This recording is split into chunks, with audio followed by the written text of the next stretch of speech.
Mesdames et messieurs, bonjour et bienvenue dans votre émission hebdomadaire sur la musique et son histoire. Nous nous retrouvons cette semaine sur une place mythique de Lyon afin de vous faire découvrir comment perdure le rock au sein de cette ville autrefois considérée comme la capitale de ce style musical en France.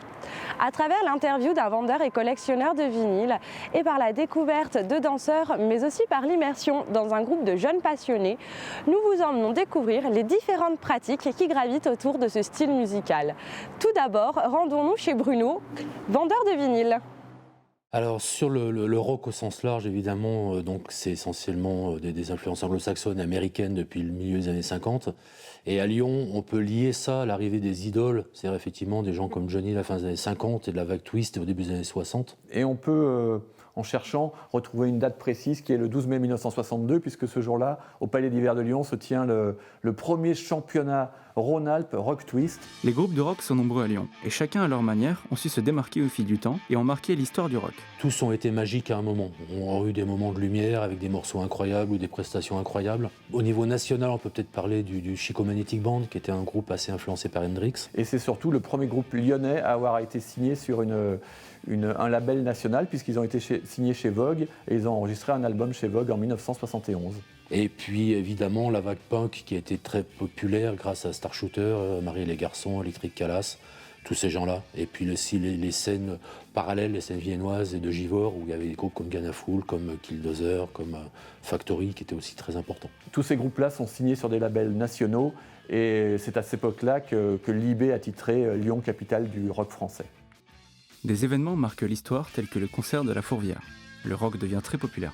Et ce qui était marquant, c'était le changement de décor, le changement de dress code, le changement d'attitude, une sorte de provocation, de mise en avant, de renouvellement qui s'installait, qui était vraiment spectaculaire après. Le rock détient une place très importante au niveau local.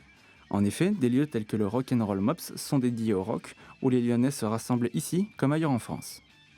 Ça représente une vraie pièce du puzzle du rock français, avec ses identités, ses personnalités, découvrir le patrimoine, mais aussi aller chercher ce qui est en train de briller, tous ces petits groupes qui sont passionnants, qui sont en train d'éclore aujourd'hui.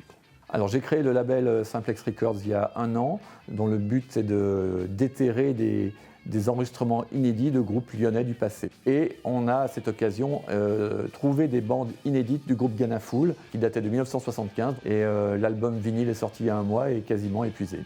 Au niveau de notre boutique, le truc intéressant, c'est qu'on a de plus en plus de public qui s'intéresse justement à ces sous-genres, qui veulent se sortir des créneaux classiques des chaînes musicales, des robinets numériques, et qui se rendent compte qu'il y a toute une pan de musique, de groupes, d'activités, de mouvements qui existent et qui ne sont pas du tout médiatisés, mais qui sont passionnants musicalement.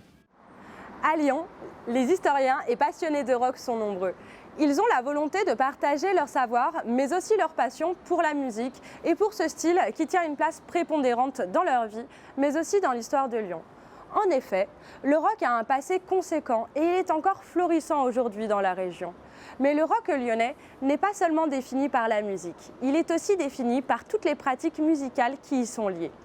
Continuons donc notre périple dans l'univers du rock grâce à ce court reportage sur l'école de danse Codance Academy.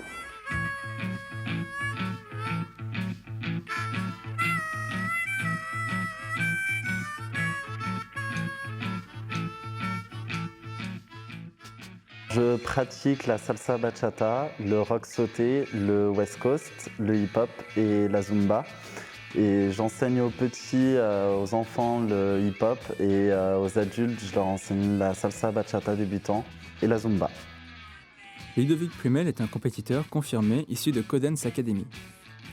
Situé dans la région lyonnaise et plus précisément à Saint-André-de-Corcy, l'école accueille tous les jours de nombreux danseurs de tout âge et de tout niveau.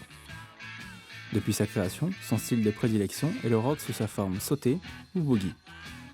La différence entre le rock boogie et le rock sauté, c'est qu'en rock boogie, on va s'accentuer sur le côté fun de la danse.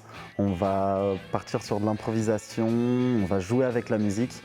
Alors que le rock sauté, très souvent, on danse sur une musique qu'on ne connaît pas et c'est plus une performance physique. Je préfère ce style de danse car pour moi, c'est un dépassement de soi. On va aller chercher plus loin, toujours à chaque entraînement, à se dépasser sur le côté physique et mental, de toujours tenir et aller plus loin.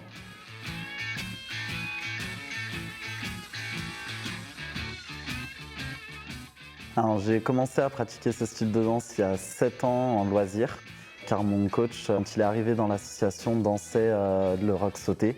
Ça fait 18 ans dans l'association Codance Academy et il m'a donné envie de pratiquer cette danse. Le rock acrobatique à haut niveau est devenu une discipline spectaculaire caractérisée par une énergie et une tonicité importantes. Et j'ai attaqué la compétition il y a 3 ans en rock sauté et là ça fait 2 ans que je fais du rock acrobatique. Alors en France, oui, ce style de danse est très réputé. La Fédération française de danse organise des compétitions chaque année. Donc durant toute l'année, on a des sélectifs qui nous permettent d'accéder aux régionales et les régionales d'accéder à la Coupe de France et au championnat de France et après plus tard potentiellement aller à l'international. Le rock acrobatique ou encore le rock sauté sont des exemples concrets de l'utilisation de ce style de musique. Continuons donc notre épopée musicale au sein de l'univers du rock en vous faisant découvrir cette fois une facette plus intimiste de celui-ci. Nous vous emmenons donc à la rencontre d'un groupe de jeunes musiciens issus de la région lyonnaise. Ils nous ont fait découvrir leur univers et ils nous invitent à redécouvrir avec eux leurs premières expériences scéniques, mais aussi le début de leur vie professionnelle.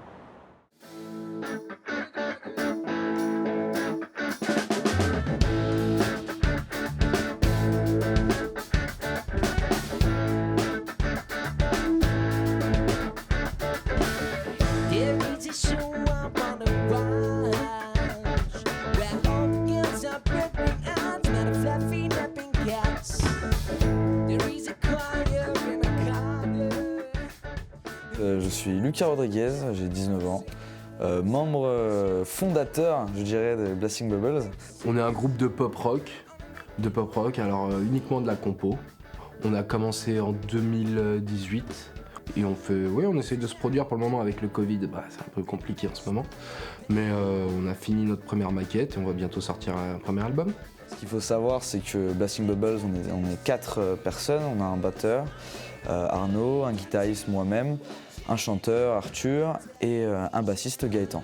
Blasting Bubbles, c'était une idée de moi. Je voulais un nom à rallonge qui fasse comme Sgt Pepper's Lonely Hearts Club Band des Beatles. Et de base, ça devait être de Big Blast Bubble Band et quelque chose. Et donc c'est devenu Blasting Bubble pour écourter le truc. Mais ça veut rien dire, ça veut absolument rien dire. Alors on s'est rencontrés au collège, c'est-à-dire qu'avec mon pote Arnaud, on était là, on voulait faire de la musique et donc du coup on s'est formé un petit groupe comme ça avec un autre pote saxophoniste pour le concert du collège. Donc on a fait ça, puis on a continué à se voir, puis on a recruté un chanteur, un bassiste, un saxophoniste, on a un peu tourné, on a fait quelques scènes lyonnaises, on a fait Ninkasi Kao notamment. Et puis Arthur il est arrivé, il a tapé du poing et a dit maintenant c'est moi qui décide.